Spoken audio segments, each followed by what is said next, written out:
দৈনিক হিমছড়ি, সমঝোতা হলে অনেক দরজা খুলে যাবে বলেছেন সিইসি।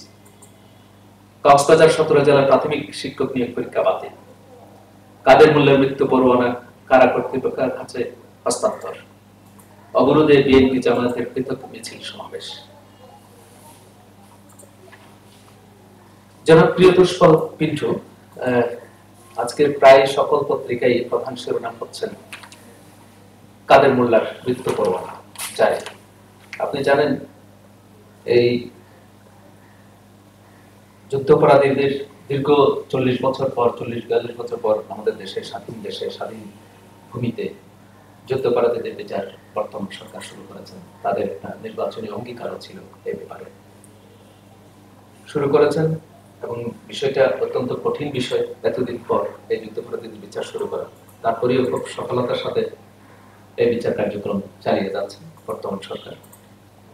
কাদের মোল্লার আন্তর্জাতিক ট্রাইব্যুনালে কাদের মোল্লার রায় নিয়ে একটা তুলকালাপ কাণ্ড দেশব্যাপী হয়ে গেছে, আপনার হয়তো মনে আছে।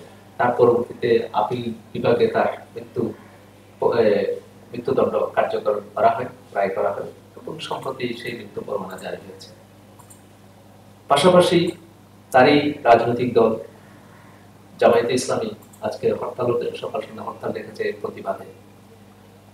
এবং আমাদের দেশের এই স্বাধীন দেশে যুদ্ধাপরাধীদের বিচার এবং বর্তমান যে পরিস্থিতি, আমরা কোন দিকে যাচ্ছি বা এটা আদৌ এতগুলো বিচারের মধ্যে মাত্র বর্তমান সরকারের মেয়াদ যদি আমরা 24 জানুয়ারি পর্যন্ত যদি ধরি, হয়তো একটি রায় হয়তো কার্যকর করতে পারে, আর অনেকগুলো রায় রয়ে গেছে।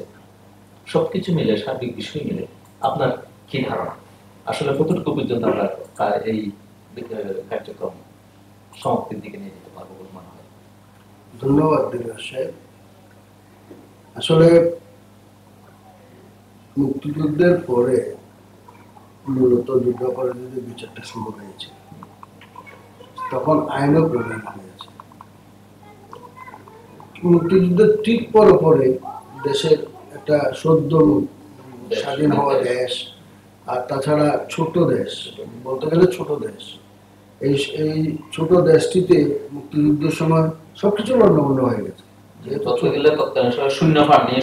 ছোট দেশ তো, ছোট দেশের মধ্যে পাক বাহিনীটা ছিল একদম বিরাট অর্থে একটা বাহিনী, বিশাল। তারা সারা দেশে ছড়িয়ে ছিটিয়েছিল, তাদের সাথে যুক্ত হয়েছিল এদেশের তাদের দোসর। ফলে বলতে গেলে প্রতিটি আনাচে কানাচে একটা ধ্বংসলীলা ছিল। এর ঠিক পরে আওয়ামী লীগ মুক্তিযুদ্ধ শুরু হওয়ার আগে কিন্তু শুধুমাত্র পার্লামেন্ট নির্বাচনে জয়ী হিসেবে, পার্লামেন্ট সদস্য হিসেবে সকলে ছিল, কোনো সরকার গঠিত হয়নি। এরপরে সরকার গঠন যেখানে করা হয়েছে আমরা কারণে, তখন আমরা মুক্তিযুদ্ধ শুরু করে দিয়েছি। ফলে আমাদের তেমন নিজস্ব কোনো সম্পদ কিছু ছিল না। আমরা ক্রমান্বয়ে ভারতের সাহায্য পেয়েছি, অন্যান্য রাষ্ট্রের সাহায্য পেয়েছে, রাশিয়ার সাহায্য পেয়েছি। এর মাধ্যমে আমরা মুক্তিযুদ্ধ করেছি, একটা স্বাধীনতা পেয়েছি, পতাকা পেয়েছি। বঙ্গবন্ধু ততদিন ফিরে এসছেন। বঙ্গবন্ধু ফিরে আসাতে বাঙালিদের মধ্যে আরেকটা ছাঙ্গাভাব তখন আমরা লক্ষ্য করতে, যেহেতু আমরা তখন মানে একদম সক্রিয় রাজনীতিতে ছিলাম, সবগুলো কাছে থেকে দেখার সুযোগ হয়েছে। বঙ্গবন্ধু ফিরে আসার পরে উনি চেষ্টা শুরু করে দিলেন, তখন সারা পৃথিবী এগিয়ে আসার চেষ্টা করে। কিন্তু মাঝখানে একটা ফাঁক ফোকর রয়ে গিয়েছিল, যেটা বঙ্গবন্ধু কোনো সময় খেয়াল করেননি, করতে চাননি। উনি তো স্বাভাবিকভাবে দরিদ্র শোষিতদের পক্ষে ছিলেন। উনি সেটা স্বাধীন হওয়ার পরে ব্যাপকভাবে প্রকাশ করাতে উনি টার্গেট হয়ে গেলেন, এবং সেই টার্গেটের ফল 1975 15 আগস্ট নামতে গেল।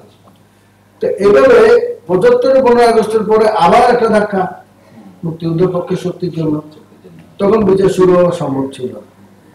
এই গতবারের নির্বাচনে আওয়ামী লীগ, আমার মনে হয় একটু মানসিকভাবে আওয়ামী লীগ দলীয়ভাবে সবকিছু গুছিয়ে নিয়েছে, প্রস্তুতি নিয়ে তারা শেষ পর্যন্ত নির্বাচন ইশতেহার দিয়ে শুরু করে দিল, এবং তারাও ক্ষমতায় যেতে পারলো যখন তারা শুরু করে দিল।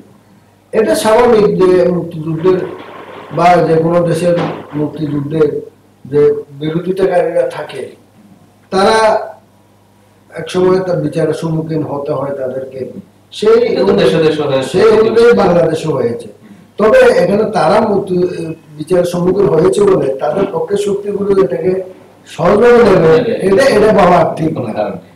তাদের স্ট্র্যাটেজি অনুযায়ী তারা চলছে, আওয়ামী লীগ তথা সরকার স্ট্র্যাটেজি অনুযায়ী সরকার চলছে। কাজে এটা কনফ্রন্টেশন হবেই উভয়ের মধ্যে। এটা ধরে নিয়ে আওয়ামী লীগকে এগোতে হবে বা যারা বিচার করবে সরকারকে এগোতে হবে, এরা এদের আন্দোলন সংগ্রাম চালাবে। তো একটা মাত্র রায় প্রথমে কার্যকর করার জন্য কারা কর্তৃপক্ষের কাছে এসেছে। কারা কর্তৃপক্ষ ইতিমধ্যে বলেছে যে ওরা যদি রাষ্ট্রপতির ক্ষমা চান, তাহলে রিভিউ পিটিশন দেন, তাহলে সেটা তারা কার্যকর করবেন, তারা নিয়ে যাবেন। তা আজকে পত্রিকায় আমরা দেখতে পাচ্ছি যে কাদের মোল্লা সাহেবের স্ত্রী বলছেন যে ওনারা চাইবেন না, ক্ষমা চাইবেন না। তো ক্ষমা যদি না চান, আমি যদি জানি যে 21 দিন এইটা আসার পর 21 থেকে 28 দিনের মধ্যে বোধহয় এটা কার্যকর হয়ে যায়। তা আমরা ধরে নেব যদি এটা ওনারা ক্ষমা না চান, তাহলে 21 থেকে 28 দিন, আগামী 21 থেকে 28 দিনের মধ্যে এটা কার্যকর হয়ে যাবে।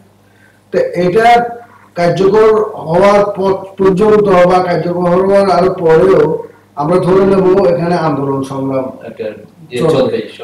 এবং সহিংসতা চলবে। এখন আমরা দেখতে পাচ্ছি যে এই ব্যাপারকেও সরকারকেও প্রস্তুত থাকতে হবে। বিএনপি তথা 18 দলীয় জোট নির্বাচন সংক্রান্ত আন্দোলনে ছিল, কিন্তু জামায়াত ইসলামী এবং তাদের সহযোগী সংগঠনগুলো ওটার সাথে মোটেই যুক্ত ছিল না বা ওটা নিয়ে চিন্তাও করে।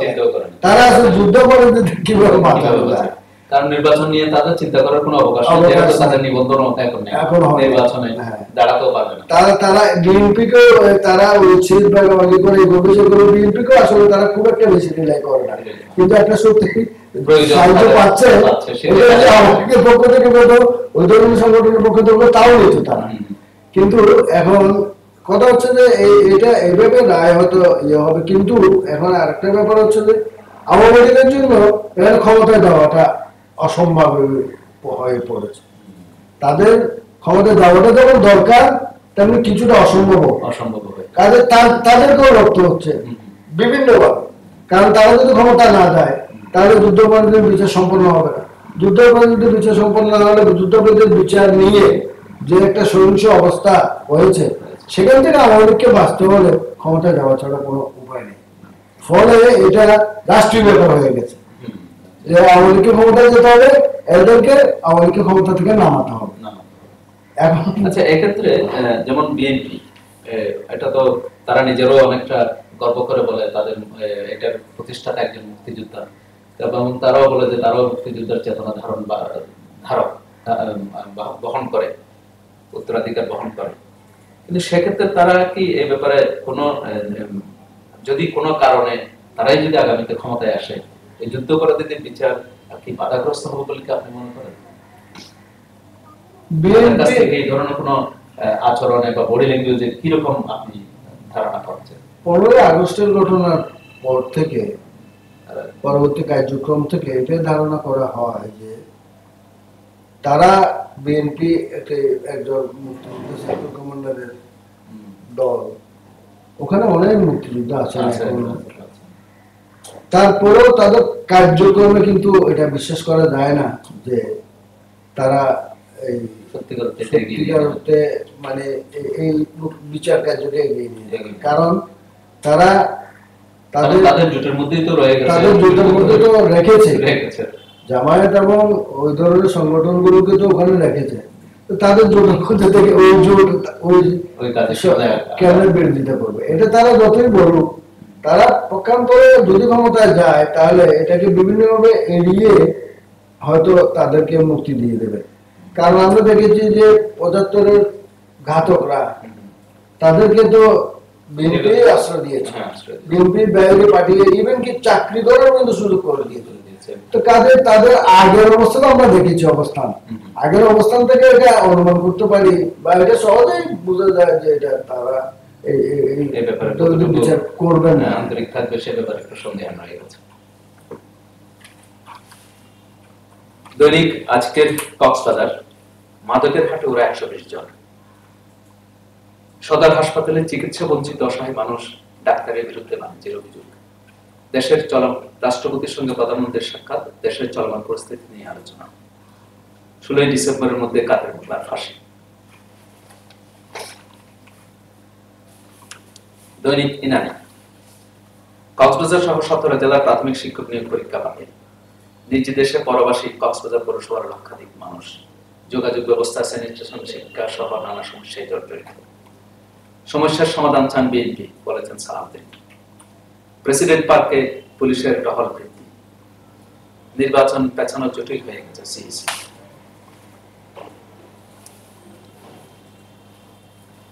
দৈনিক দৈনন্দিন, শহরে বেপরোয়া কোচিং বাণিজ্য। পুলিশের সহযোগিতায় মালয়েশিয়া মানব পাচার।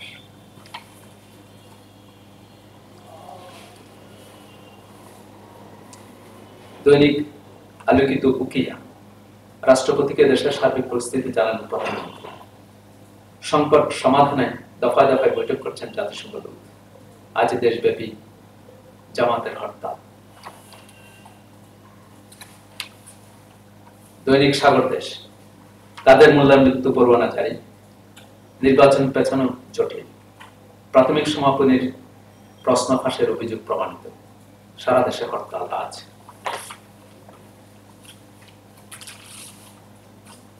জনাব পিন্টু, আজকের কক্সবাজারে দেখা যাচ্ছে আমাদের এখানে বেশ বড় দুটি প্রধান শিরোনাম করা হয়েছে। মাদকের হাটে ওরা 120 জন, এবং আরেকটি বিষয় দেখতে পাচ্ছি আমাদের এলাকার সদর হাসপাতালে চিকিৎসা বঞ্চিত অসহায় মানুষ ডাক্তারের বিরুদ্ধে বাণিজ্যের অভিযোগ।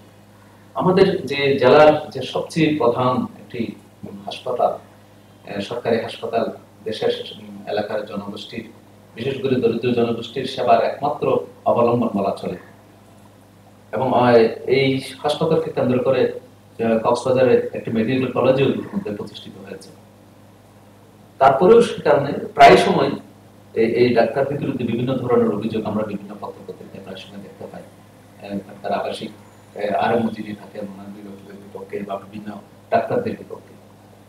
তাদের মহান ব্রত হচ্ছে সেবা করা। এই ধরনের অভিযোগটা কেন উত্থাপিত হচ্ছে, কারণটা কি, পেছনের বিষয়টা কি, আপনি কি মনে করেন?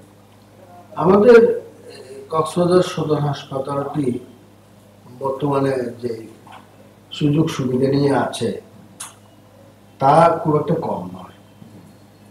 মানে সুযোগ সুবিধার ব্যবস্থাটা কম।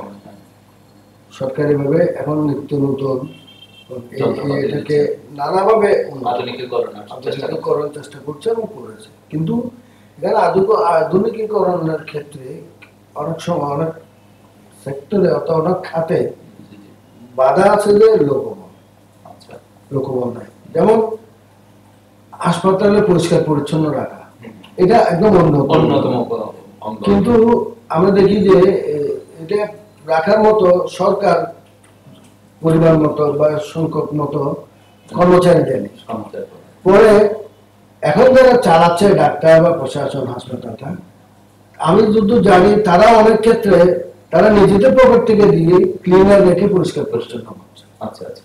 এবং তাদের বিরুদ্ধে অভিযোগ যেমন আছে, তাদের অবদানও আছে। তো এই তবে কর্মকর্তা সংকটটা খুব বেশি। এটা অন্যতম প্রধান, এটা অন্যতম তাদের কাজকর্মের অধিকার ক্ষেত্রে এটা অন্যতম প্রধান মনে করছেন। পাশাপাশি আবার এই যে দুর্নীতির খবরগুলো আসে সেগুলো কিন্তু মিথ্যা নয়।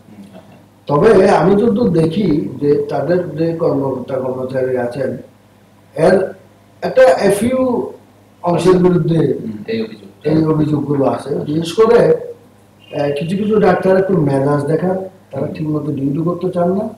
আবার কিছু কিছু আছে আচরণ ভালো হয় না। আবার কিছু কিছু আছেন যে যেখানে সুযোগ আছে, এই যে ময়নাতদন্ত সার্টিফিকেট দেওয়া, ওখান থেকে বাণিজ্যটা অনেক ডাক্তার এই পর্যন্ত যে কজন ডাক্তার গিয়েছে, আমি নাম বলবো না এখানে, আজকের আমাদের এখানে যেটা এটা নাম দিয়ে করা হয়েছে, একদম প্রকাশ্যে তারা এটা একটা হাট বসার মতো অবস্থা। তো এখানে আরেকটা ব্যাপার হচ্ছে, এখানে আমাদের অনেকে জানেন না হয়তো, এখানে অনেকে সিভিল সার্জন প্রশাসনকে দায়ী করে যে তারা দেখছে না, কিন্তু আসলে হাসপাতালের দায়িত্বে কোনো কিছু দায়িত্বে কিন্তু সিভিল সার্জন নাই। সিভিল সার্জনের একটা পৃথক প্রশাসন, এটা একটা পৃথক প্রশাসন, ওখানে একজন ব্যবস্থাপক আছে। আচ্ছা আচ্ছা, ও ব্যবস্থাপকের অধীনে সিভিল সার্জনের সার্জনের ব্যবস্থাপকের স্ট্যাটাস কি সিভিল সার্জনের সমাপর্যায়ে? না, সিভিল সার্জনের প্রায় সিভিল সার্জনের সমাপর্যায়ে আমরা দেখি যে এটা অবশ্য কে ব্যবস্থাপক থাকেন সেটা তার উপর নির্ভর করে। কারণ যেমন এখন বর্তমান অজয়, ডাক্তার অজয়, উনি সিভিল সার্জন না থাকলে উনি ভারপ্রাপ্ত সিভিল সার্জন থাকেন, তো সেই হিসাবে উনি প্রায় ওই সমস্যা নেই। কিন্তু অজয়ের জায়গায় অন্য একজন আরো জুনিয়র ডাক্তারও এখানে থাকলে সেমন সিভিল সার্জনের সমসাময়িক হবে না, এরকমই অবস্থা হয়। তো কাজে আমরা আমাদেরকে দুটোর দিকেই দেখতে হবে যে, এবং আমাদেরকে একটু সচেতন হতে হবে, বা সেখানে আমাদেরকে একটু দৃষ্টি দিতে হবে, জনগণের দৃষ্টি দিতে হবে, তাদের সাথে একটু শেয়ার করা আমাদের বোধহয় পাবলিকদের দরকার যে এখানে যতটুকু আপনাদের আছে ততটুকু একটু ভালোভাবে ব্যবহার করেন, আমাদের মানুষকে সেবা দেন। আর মানুষ যেটা সেবা ওখানে নিতে যায়, তারা বিভিন্ন সমস্যার সম্মুখীন হয়, সেগুলো আমরা দেখে যে কেন হচ্ছে যদি পাবলিককে জনসাধারণকে বুঝায় তাহলে তারা অ্যাওয়্যার হবে। যে তাহলে আমার মনে হয় একটা সমন্বিত একটা ব্যবস্থার দরকার এখানে। কিন্তু আমরা জনসাধারণের পক্ষ থেকে সেটা কোনো, আমাদের এখানে হাজারো সংগঠন আছে, আপনি দেখবেন না এই ব্যাপারে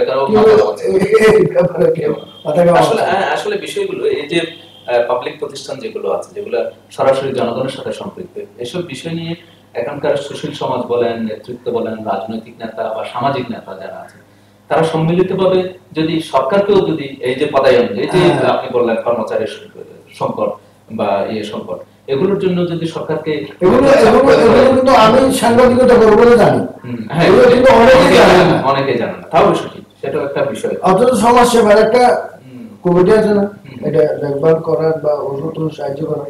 সমাজ সেবার কমিটিটা তো একটা নির্দিষ্ট দিন ধরে, সপ্তাহে একবার 2 দিন ওখানে কর্মকর্তা কর্মচারী হাসপাতালের ব্যবস্থা নিয়ে স্বাস্থ্য সেবা নিতে যারা আছে তাদেরকে সকালে একটা আপনি সমন্বয় করতে পারে, একটা আলাপ আলোচনা করতে পারে, ওখানে বসে একটা আলাপ আলোচনা করতে পারে, কি চাহিদা আছে, কি সমস্যা আছে। কারণ ওটা সমাজ সেবা কমিটিটা, আমি যতদূর জানি, আমি যেহেতু সমাজ সেবা কমিটির সহসভাপতি হিসেবে আছি, আমি যতদূর জানি ওই সমাজ সেবা কমিটিটা আছে শুধু ওখান থেকে দায়িত্ব সেবা দেখার জন্য, ওখানে স্বাস্থ্য সেবা যত সম্ভব দেওয়ার জন্য, কিন্তু এটা করে এই ধরনের কার্যক্রম।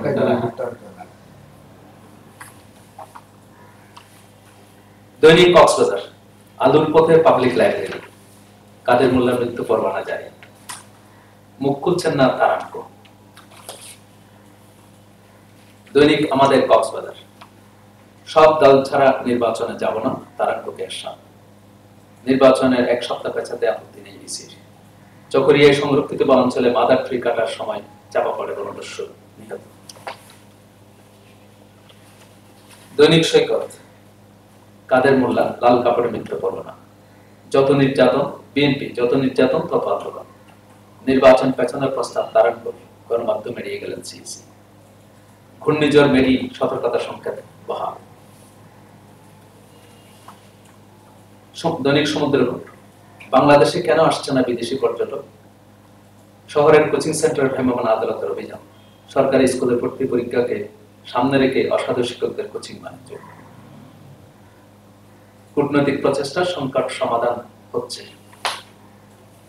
আমরা এখানে আমাদের শহরের কোচিং সেন্টার নিয়ে একটা ভ্রাম্যমাণ আদালত দিয়েছেন, এই বিষয় নিয়ে একটা বেশ কয়েকটা পত্র পত্রিকায়, এই বিষয়টাকে আপনি কোন দৃষ্টিতে দেখেন? আমি আসলে এটাকে একটু বর্তমান সরকারের যে উদ্যোগ সেটার পক্ষে তো অবশ্যই, কিন্তু পাশাপাশি একটু ভিন্ন চোখেও দেখছি।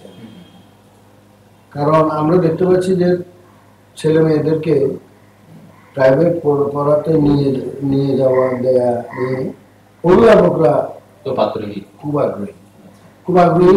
আরো আমার মনে হয়, আমি জনগণের সাথে কথা বলে দেখি, আমি নিজেও একজন অভিভাবক,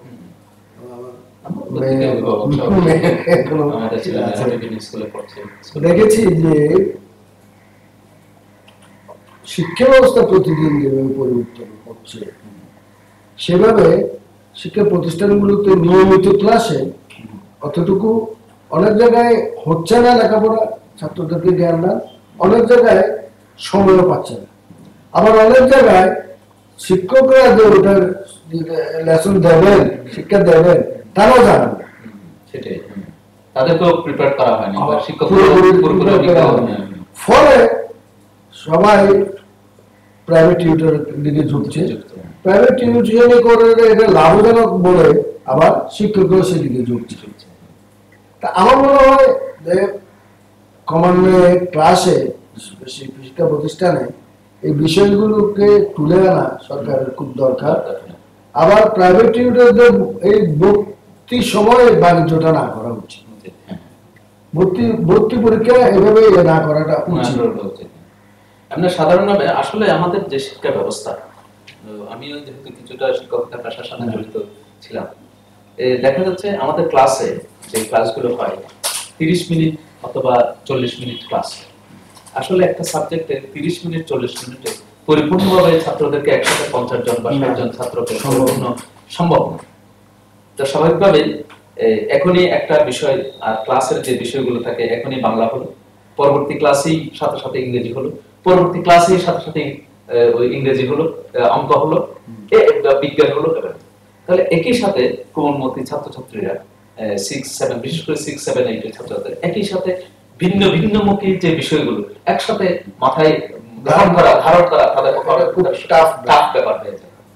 তো সেই কারণে আমার ব্যক্তিগত অভিমত, আমার মনে হয় ক্রমান্বয়ে প্রাইভেট কোচিংটাও উঠে যাওয়া উচিত, কিন্তু এটা একবারে সাথে সাথে আগামীকালই তুলে ফেলতে হবে এই ধরনের অভিযান চালিয়ে সম্মানিত শিক্ষকদেরকে এভাবে ইয়ে করা, এটা কতটা প্রাইভেট যারা পড়াচ্ছেন শিক্ষকরা তাদেরও আবার একটু তারা যেভাবে পড়াচ্ছেন আমরা সেটা অনেকটা ক্লাসরুমের মতো হয়ে যায়, ক্লাস হচ্ছে বেশি হয়ে যায়। অনেক ছেলে দেখে পেছনের দিকে গল্প করছে বা দাঁড়িয়ে যাচ্ছে। এটাও শিক্ষকদের এটা টোটাল একটা সরকারকে সমন্বয়ের মধ্যে আনতে হবে সরকারকে। এটা সরকারকে আনতে হবে, এটা অন্য পারবে না। সেটাই এখানে আমাদের বাংলাদেশে আসছে না বিদেশি পর্যটক, স্বাভাবিকভাবে আমাদের যে অবরোধ আমাদের বাংলাদেশি পর্যটক আসছে না, সেদিক দিয়ে আমাদের কক্সবাজার যেহেতু পর্যটন নগরী, আমরাই কিন্তু বেশি ক্ষতিগ্রস্ত। আমরা আরো দীর্ঘদিন এই ধাক্কা পেরোতে সময় লাগবে। এই যে ধাক্কাটা আমরা খেলাম এটা কিন্তু সহজে হবে না, কারণ একটা জিনিস আমাদের এটা যদি সব হয়েও যায় তারপরে দেখবেন যে 1 বছর লেগে যাবে পর্যটক আসতে, বাইরে কোনো পর্যটক আসতে। কারণ তারা এটা শেষ হওয়ার পরে তারা এটা নিশ্চিত হতে চাইবে, খবর নেবে কোথায় কি আছে না আছে, কি হচ্ছে না হচ্ছে। তো কাজে পর্যটন ব্যবসা সম্পর্কে আরো অন্তত আগামী সিজন পর্যন্ত আমরা আমাদের যে খারাপ যাবে এটা ধরে নিতে পারি। আচ্ছা, এখানে আরেকটা আমাদের মাদকের হাটে ওরা 120 জন, একটা হেডলাইন আজকের কক্সবাজারে দেখতে পাচ্ছি। আসলে এটা আমাদের জন্য অত্যন্ত লজ্জাজনক বিষয় যে ইয়াবা সারা দেশব্যাপী যে ইয়াবা ট্যাবলেটের যে বন্যা বয়ে যাচ্ছে, এটার অনেকটা প্রধান সড়ক হিসেবে গণ্য করা হচ্ছে টেকনাফ হয়ে একেবারে কক্সবাজার হয়ে এই বিষয়গুলো। এটা আমাদের জন্য লজ্জাজনক, কিন্তু এখানেও সেটা খুব এই বিষয়টা থেকে আমরা কিভাবে পরিত্রাণ পেতে পারি বা আমাদের যুব সমাজকে কিভাবে আমরা মুক্ত করতে পারি, এ ব্যাপারে আপনার ধারণা কি? এটা আসলে মাদকের এটা ক্রমান্বয়ে ছড়িয়ে যাচ্ছে। আমরা সাংবাদিকরা বিভিন্ন দিক থেকে খবর পাই, সেই হিসেবে এটা ক্রমান্বয়ে কিন্তু প্রসারিত হচ্ছে এবং এটার সাথে ব্যবসায়ও সংযুক্ত হচ্ছে ক্রমাগত। আর সাম্প্রতিককালীন সময় ইয়াবা নিয়ে আমরা দেখতে পাচ্ছি বিরাট ব্যবসা এখনো চলছে এবং সেটাতে অনেকেই বেশ টাকা পয়সার মালিক হয়ে গেছে অল্পতে। কাজে এই ব্যবসার প্রতি ঝুঁকতে হবে, সেজন্য বেড়ে গেছে সারা দেশে এবং ইয়াবাটা সারা দেশে ছড়াচ্ছে। এখানে বাজার নিয়ে আবার আমাদের পার্শ্ববর্তী মায়ানমারের মংডু টাউনশিপে বেশ কয়েকটা কারখানা হয়ে গেছে এটা তৈরি, এবং এটা আবার এখন আবার বেজার হচ্ছে। এখন যেটা হচ্ছে তা না। তো এখানে এই ব্যবসার সাথে যে কারা জড়িত, এটার সাথে সংশ্লিষ্ট আইন শৃঙ্খলা বাহিনী, প্রশাসন, মাদক নিয়ন্ত্রণ অধিদপ্তর, এরা জানে কারা জড়িত। তার প্রমাণ হচ্ছে তাদের তালিকা থেকে কিন্তু 120 জনের তালিকাটা দেওয়া হয়, অথচ তাদের পদক্ষেপ গ্রহণ করছে। প্রতিদিন দেখা যায় ইয়াবা ধরা হয়, প্রতিদিন যদি এত ইয়াবা ধরা হয় তাহলে প্রতিদিন এত ইয়াবা আশা করতে। এটা হচ্ছে ইয়াবার ধরা এবং পাওয়া এটা হচ্ছে যে মূল যে বড় ধরনের চোরাচালান আছে, ওই চোরাচালান নিয়ে বড় ধরনের চোরাচালান আপনি দেখবেন যে এখানে কি রাঘব বড়রা জড়িত আছে বলে মনে তা তো করেন? অবশ্যই সোনা ইত্যাদি যে চোরাচালান আপনি দেখবেন যে ঘন ঘন কয়েকদিন যেখানে একটা এয়ারপোর্টে ধরা পড়লো, তো কিরে বাবা প্রতিদিন আজকে ধরা পড়লো, কালকে আবার একজন কিভাবে শ্বাস করা না, উনি ধরিয়ে দেওয়ার জন্য আনবে। তারা ছোটখাটো চালান গুলো এদিকে ধরিয়ে দেবে, চোখটা এদিকে রাখে, অন্যদিকে বড় চালান পার করে দেবে। আমাদের মানে আমার সাংবাদিকতার অভিজ্ঞতা এটাই আমরা দেখতে পাই। আচ্ছা, ধন্যবাদ প্রিয়তোষ পাল পিন্টু। আসলে হাজারো হতাশার ভেতর দিয়ে আমাদেরকে এগিয়ে যেতে হবে, আমাদের জনজীবনকে এগিয়ে নিয়ে যেতে হবে, আমাদের দেশকে। আমরা সকলেই আমাদের দেশকে ভালোবাসি, তাই আমাদের দেশকে আগামী স্বর্ণ শিখরে নিয়ে যাওয়ার জন্য আমাদের দেশবাসী, রাজনৈতিক নেতা, সামাজিক নেতা, সরকার, প্রশাসন সকলেরই সম্মিলিত উদ্যোগে আমাদেরকে শিক্ষা বলেন, স্বাস্থ্য বলেন, সব দিক দিয়ে আমাদের সকলকে সম্মিলিতভাবে এগিয়ে যেতে হবে, এই আশাবাদ ব্যক্ত করছি। এতক্ষণ আপনারা সংবাদ পর্যালোচনামূলক অনুষ্ঠান উপভোগ করলেন। আপনারা এই অনুষ্ঠানে যুক্ত হওয়ার জন্য লগ ইন করুন www.voicemerina.com। আগামীকাল একই সময়ে আবার নতুন কোনো সংবাদ নিয়ে আপনাদের সাথে দেখা হবে। ততক্ষণ পর্যন্ত আপনারা সকলেই ভালো থাকুন, নিরাপদে থাকুন। ধন্যবাদ।